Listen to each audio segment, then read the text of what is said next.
first time that we see the letter ayin as the root of a word in the Torah, the ayin represents perception. In this case, our ability to see the difference between the front side and the back side of Shin. The difference between Yahuwah Elohim's point of view as given to us by the Ruach, or our carnal point of view taken from the enticements of the Satan.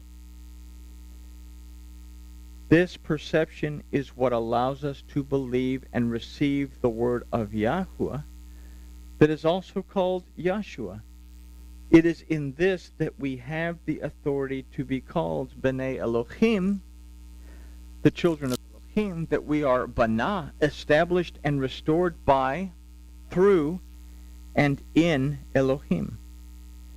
This is the state of Yahuwah Elohim, or this is the statute of Yahuwah Elohim forever, and given specially for us to keep as we strive to build a truly special relationship with Yahuwah, who is Eloheinu, our Elohim. It is to last throughout our generations on the behalf of the children of Israel.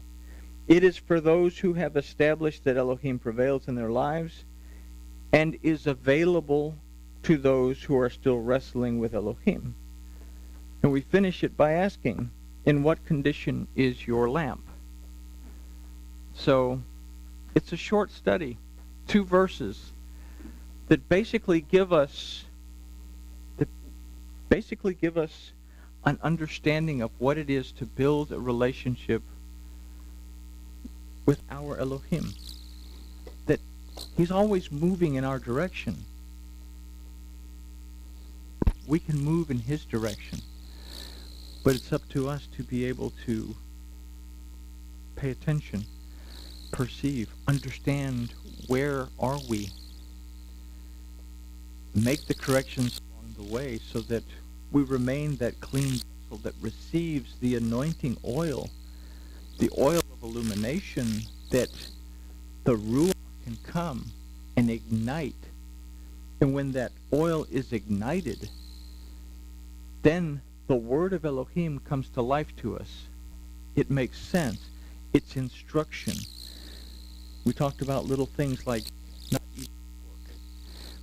But then we understand that when we read that verse, not to eat the swine because it is unclean to you, we understand that swine is a representation from a word gazir that means enclose, and that it's unclean, that it means things that are not ethical, things that are not moral, idolatry, adultery, things that go contrary to Torah. It's not about eating pork. When the Ruach is burning, it's about not eating those things that encapsulate a lack of ethics. Don't eat the things that are not moral. Don't eat the things that lead you into idolatry. Don't eat the things that lead you away from your relationship with Elohim. So it's a very, very special thing that the Ruach gives us, because it allows us to look at Torah and say, this is what it means. Because we ask, what does it mean? What does it mean? Why does it say this? Why don't we boil a kid in its mother's milk? Because we don't mix the things of Elohim with the things that are pagan practices. So many things. Why in the middle of explaining to the Levites about the feasts and the festivals does he stop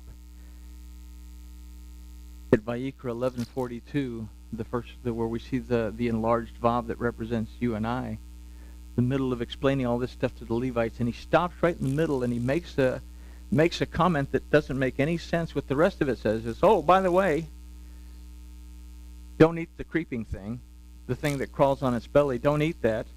Okay, let's get back to talking about all the feasts and festivals.